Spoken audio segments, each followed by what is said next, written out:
disclosure of pecuniary interest in the general from council, please. Seeing none, I'll look for somebody to approve the minutes or move the motion. Councillor Henry, Councillor Reith, all those in favor? That's all of us. We have reports of committees. One report. Somebody want to move the FSP? Councillor Henry, Councillor Freeman. All those in favor? That's all of us. And then we have the consent motion with 2 items. Somebody want to consider moving that? Councillor Freeman, Councillor Burke. All those in favor?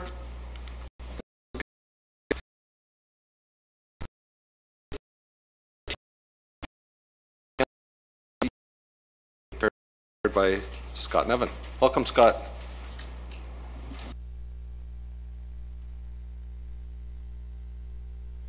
Good evening. So it's my pleasure to give you this year's update on the IBM and Northdale Plan implementation. This is the 3rd update since the IBM Smarter Cities Challenge report. I'm going to talk about 3 things tonight. I'm going to talk about investment in Northdale, diversity, and lastly, collaboration. And that's really the story for me of Northdale and how Northdale is evolving. In terms of investment, you haven't seen this slide before, but this slide shows the value of all private construction in Northdale since June 2012 when the Northdale Plan was put in place. And it's actually quite remarkable. About $602 million to the end of October of this year, construction value in Northdale. I say private side, that also includes the Lazaridis Business School, but other than that, it's all private side. With about $45 million of construction value to the end of October this year. That represents about 23% of all construction in the city over those years, so really quite remarkable.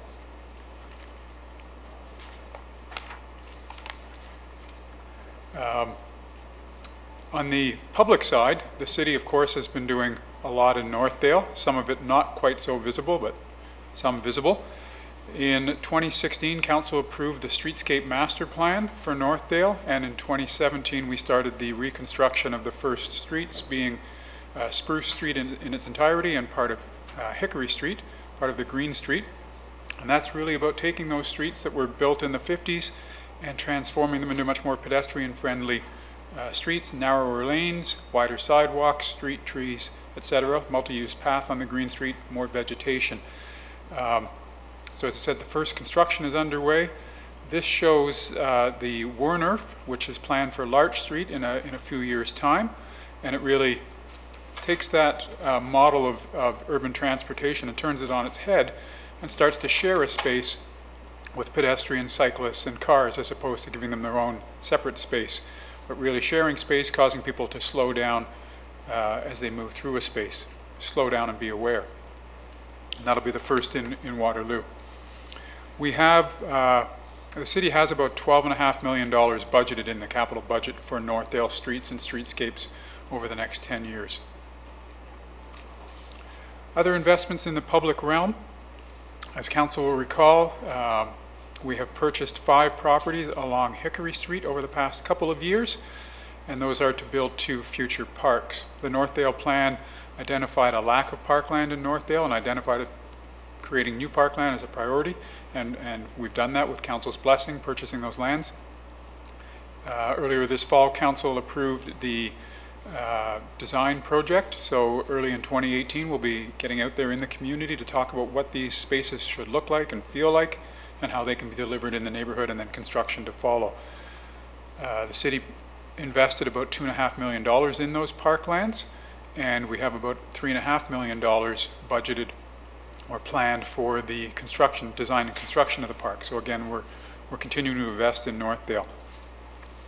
Also on this map, you'll see the white lines. Those represent the pedestrian connections through various blocks that we've been able to secure to date through development applications.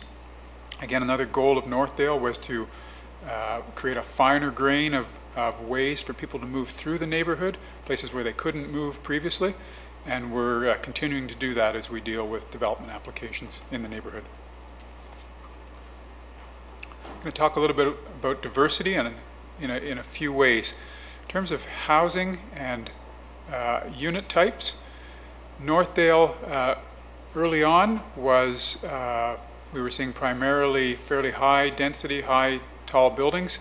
We're seeing a range of building types from 3- and 4-story walk-up townhouses or stacked townhouses to 6-story apartments to higher density and taller buildings. A range of rental units and units that can be purchased, including, as we heard a couple of weeks ago, units that will be starting at about $200,000 for purchase for small units, which we think is a good thing. Another piece of the market being delivered there.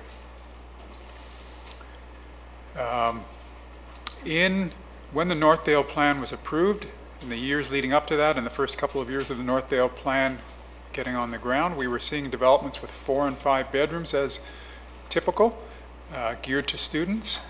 In 2017, the average number of beds per unit was 1.1, so quite a remarkable shift. And that was in part market-driven, but in part things that the city has done in terms of zoning and development charges to help lead the industry in that direction. And we've seen a remarkable change there in what's being delivered. In the town and gown student housing survey that was done late last year, we asked students whether they were satisfied or not satisfied with their housing. While not directly speaking of housing only in Northdale, broader student housing in the city, 80% or over 80% said they were very satisfied or satisfied with the accommodation they were finding in the city. So again, quite a good measure, we think.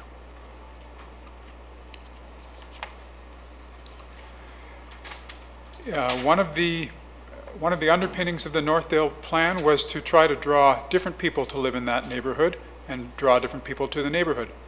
And one of the ways that was suggested that occur was to bring in a variety of uses.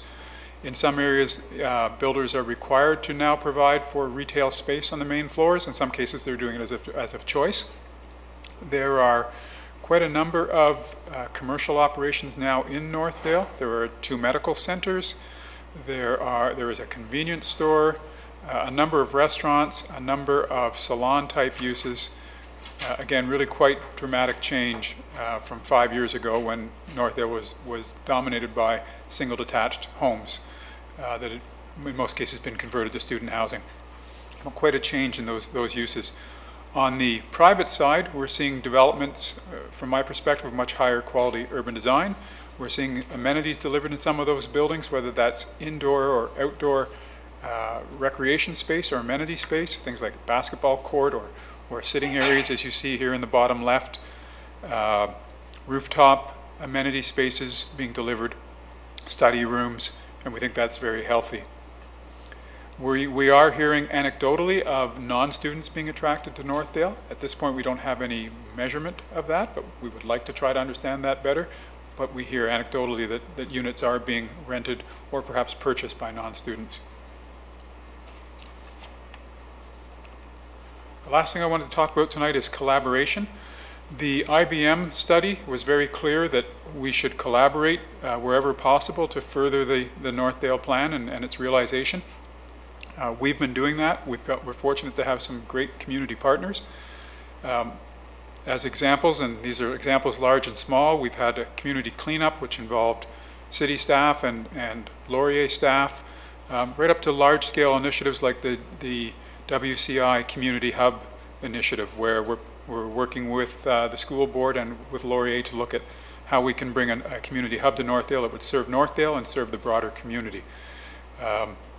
We have the ongoing Executive Alliance, which is an annual conversation between the mayor and the university and college presidents around shared goals and how we can further Northdale and other shared interests. Out of that, as an example, came the University Avenue Gateway project, which is now underway, looking at how we can potentially transform that corridor over time to better integrate the universities in the neighborhood and what's happening in that part of the city and indeed that part of the region. So collaborations, large and small, occurring. Some directly related to Northdale, some supporting Northdale.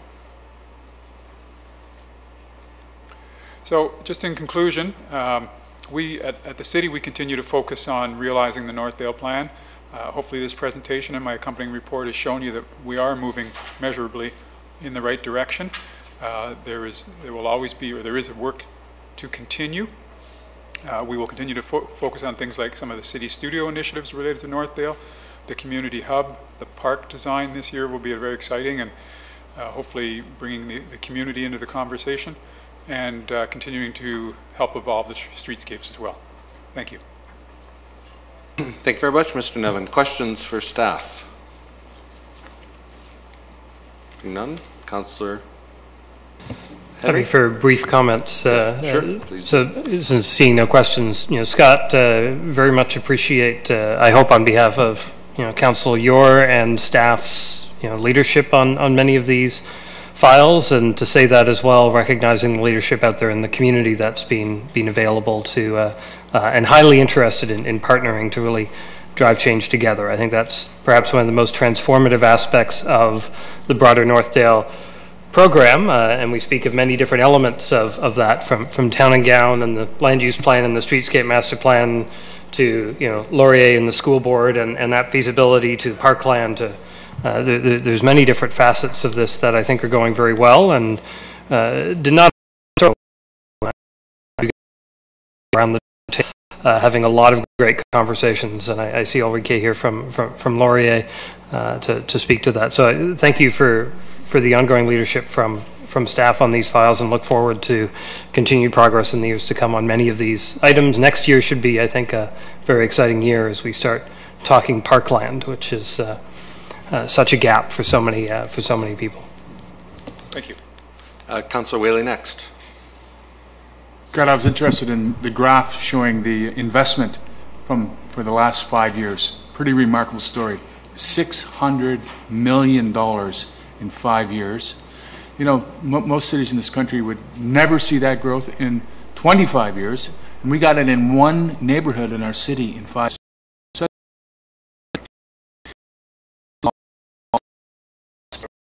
Put you on the spot to say, what do you see 5 years from now? I've been saying for a while that I expect the development industry to start to slow down in the delivery of some of the projects in Northdale and surrounding. I continue to be surprised by the level of interest, however, from the community. We are a little lower this year in 2017 than the past couple of years. I'll be interested to see how that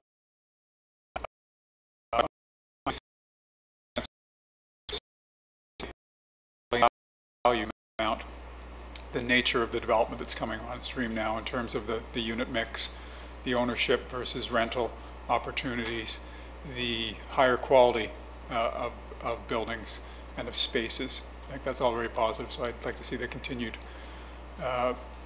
evolution of that. Our first couple of green streets are going to be coming online. Could you tell exactly when that is, and again, your idea of taking that early experiment and how it might roll?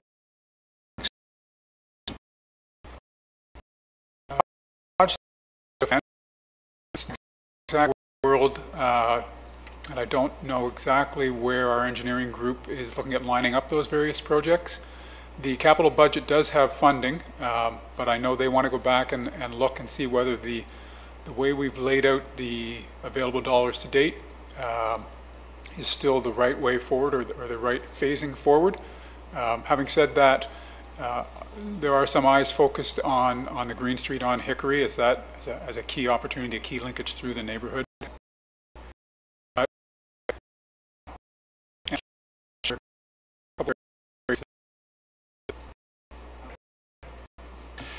Well, you think about this and how long ago there was unkind words said about this neighborhood, and now as we look at the University Gateway project, one of the star attractions is going to be Lazaritas Hall in Northdale, and how far we've come, and to have 2 medical centers there.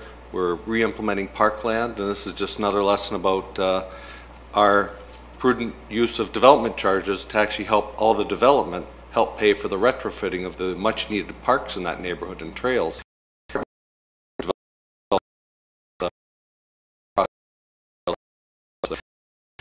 just, I'll put you on the spot too, as Councillor Whaley did. What mark would you give us? Look how far we've come with the IBM Smarter Cities Challenge. And you know, you've been around the block a few times on a bicycle, and but you're an honest man. What mark would you give us? I'd give it certainly a passing grade. I'd give us a 75. 75. Yeah. Mr. Rapp, can I shop for an answer over there? Yeah. Anyway, thank you very much, Scott. I think that's all the questions we have. Thank you. Wonderful. Next up, draft decision with a presentation by Adam Lauder. Welcome, Adam. Well, thank you. I just have a couple slides on an update regarding stationary planning. And so the region has issued a draft decision on the official plan amendment. There are just a few minor revisions that they've put forward, and the final decision is expected in January, so that's moving very well. I wanted to give you a bit of an update on the most significant revision that they're proposing regarding municipal comprehensive reviews. And I'm going to call it MCRs from here on in. That is the required study, the only way for the city to contemplate changing the land use designation of employment lands. So it's a fairly key term for this conversation. By way of background, the official plan amendment was adopted by Council in June, and it identified priority areas for employment land conversions. And I'm going to show you a map in a minute. And that MCR, that all-important MCR, was initiated by Council in May, knowing that there was going to be the potential for definitely a work plan laid out, and the potential for employment land conversions within some station areas. That work was initiated in May. And so the pink areas on this particular schedule, this schedule is part of the adopted official plan amendment. And the pink lands are those lands that were identified as priority areas for any potential employment land conversions. The vision within the station area plans, as well as the official plan amendment, were for these pink areas that are right around the R&T stop, as well as the Northfield stop. So the vision for those were to transition them to more mixed-use hubs developing around those transit stops. So that was the broad vision, and continues to be the broad vision within the official plan amendment. Unfortunately, so a month after the official plan amendment was adopted by Council, in July, a new provincial plan, or a revised provincial plan, was brought forward and finalized. It's called the Growth Plan for the Greater Golden Horseshoe. And it affects Waterloo region. And what it did was it took away the City of Waterloo's ability to complete its in-process MCR, and allocated the responsibility to MCRs to the region or upper tier governments. Where there isn't a region, it would be to counties. It didn't provide any transition for in-process MCRs, and otherwise we've heard from provincial staff, including the minister himself, who we met with towards the end of June, that there would be no exemption for the City of Waterloo. So pretty clear. The region has been very supportive of the priority areas themselves, and we're very supportive at the table in discussion with the province. But the province has been quite clear. So following that, the proposed regional decision reflects that they will be undertaking that MCR, or that study for employment lands. For the region, it'll actually be a larger endeavor. It will now be a region-wide study, and it will include issues beyond just employment land supply. They're going to be in that work in 2018, and I believe that will be a multi-year study. Next steps for us, though, in terms of the official plan amendment and moving station area planning forward. So we anticipate a regional decision in January, in around January, maybe shortly thereafter. And we're working on the implementing zoning bylaw amendment in conjunction with the comprehensive zoning bylaw. So we anticipate to bring that forward, kind of those two pieces as a package, in early 2018. And with that, I'd be happy to take any questions if there are any.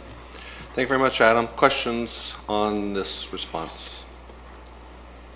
Seeing none at this time, I just thank you for all your work on this. I think it's fair to say the region was incredibly supportive of us during this time and looking for the exemption from the minister, but after hearing the number of other cities looking for exemptions that weren't of our level of quality or our level of thoughtfulness,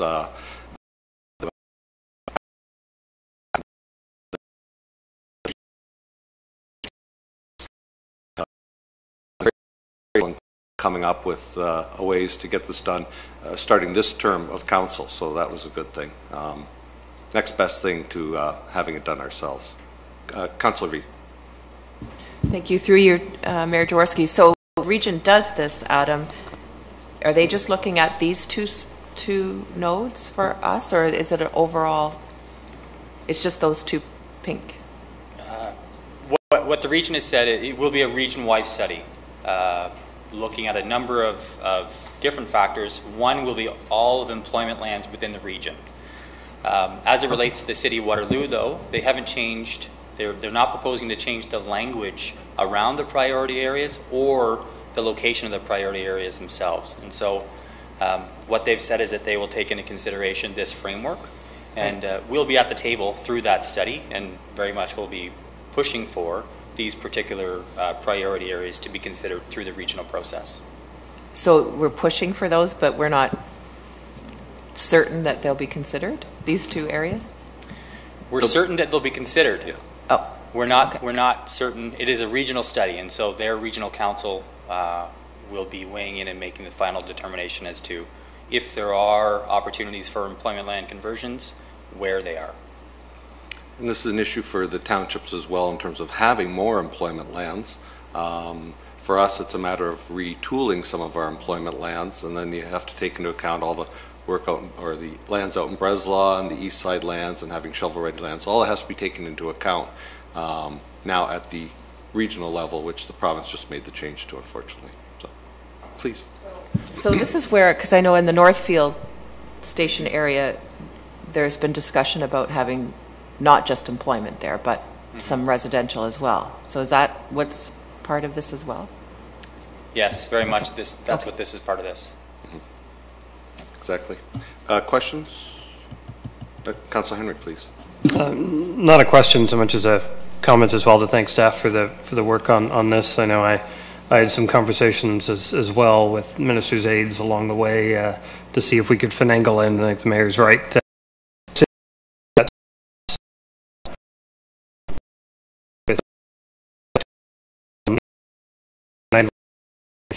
I also understand taking a region level view at whether you have a surplus or not, because certainly from an economic development perspective, when we're sending the mayor off to Boston and New York, it doesn't matter where it lands. When it lands in Waterloo region, that's a win for Waterloo region, and so we've got to take a broader view, and that makes some sense. I think it's just unfortunate that it puts us back a little bit further than we'd like to be, but Mayor, do pass along at least my, maybe council's appreciation.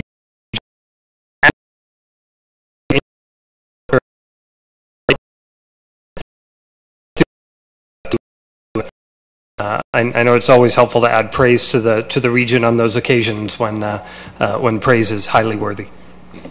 Thank you. Further comments or questions? Seeing none, I'll let you go, Adam.